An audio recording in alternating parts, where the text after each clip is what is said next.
Hello, welcome to my channel. My name is Bridget. I'm a nurse practitioner and a nurse educator. Today I'm going to be teaching you how to take a blood pressure, the two-step method. Of course, before you get started, you would always wash your hands, and you're going to need a stethoscope and you're going to need a blood pressure cuff. So go ahead and grab those and let's get started. With the two-step method, you can palpate at the radial. So I'm just lifting it up so it's easier to see. So the radial, you're gonna feel a groove, and it follows this groove line where the thumb is, not where the pinky is. That's the ulnar. So you want to palpate here at the, alternatively, you can also palpate the brachial artery. It goes down and then it bifurcates, so you can palpate it right here.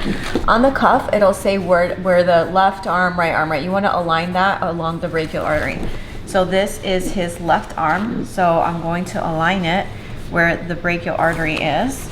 And you want to make sure that it is tight.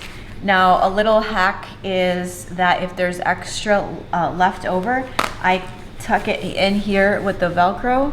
If you can see here, I tuck it in, because if you don't tuck this flap, sometimes it falls over the valve reading. So, okay. So sometimes I'll tuck it in here. You also want their arm to be resting at the level of the heart. You want to make sure that their feet are uncrossed. I don't know if that's embellished. So again, with the two-step method, you can palpate here, or you can palpate at the radial. I'm going to palpate at the radial. Why do we do the two-step method? The two-step method is so you can get an estimate of where their blood pressure is. The two-step method helps with an auscultatory gap by making sure you know the true systolic pressure before you start listening, so you don't get fooled when the gap happens.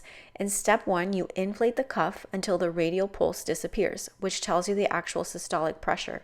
In step 2, you then inflate the cuff 20 to 30 millimeters of mercury above that palpated systolic reading.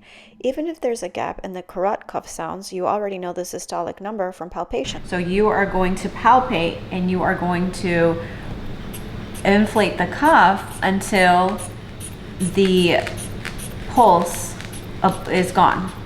So it disappeared around the 120 mark, and then you inflate it 20 to 30 millimeters of mercury above that. So you inflate it 20 to 30 millimeters of mercury higher than that. So that means for him, I'd go up to like 140 or 150. Now, a few things that my students do sometimes, they'll tell me the blood pressure is like 123/81. These are even hash marks. So it's always going to be an even number.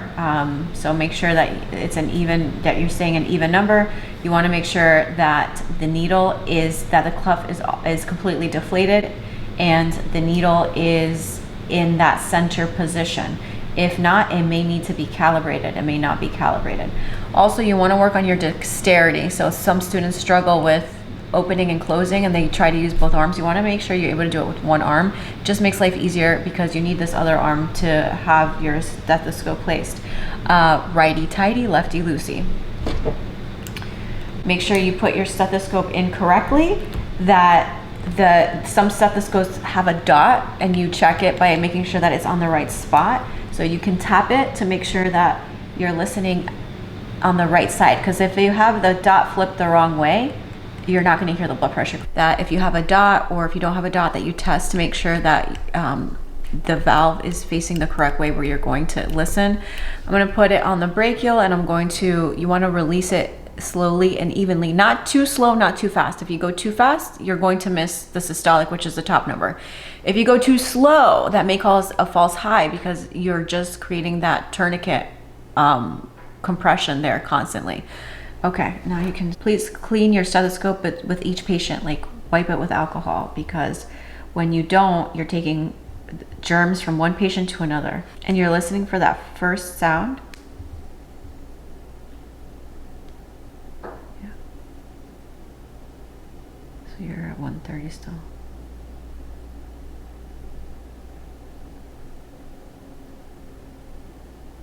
Yep, same thing. So blood pressure is a little elevated, 130/84. So I tell him all the time he needs to eat healthier and exercise more. Okay, so now I'm going to We can cut that out.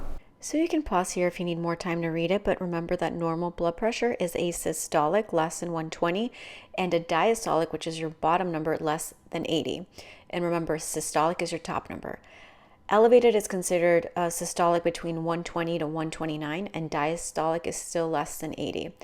Hypertension stage 1 is a systolic between 130 and 139 and a diastolic between 80 to 89. Hypertensive crisis is a systolic greater than 180 and a diastolic equal to or greater than 120. So I recorded the blood pressure sounds with the stethoscope.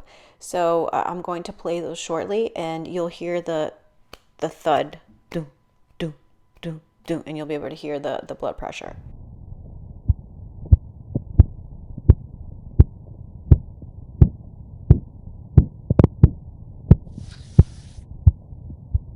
Taking blood pressure takes practice, so don't get discouraged, and just keep practicing and you will get it and you will hear it. Make sure you like, subscribe, and share with your nursing friends.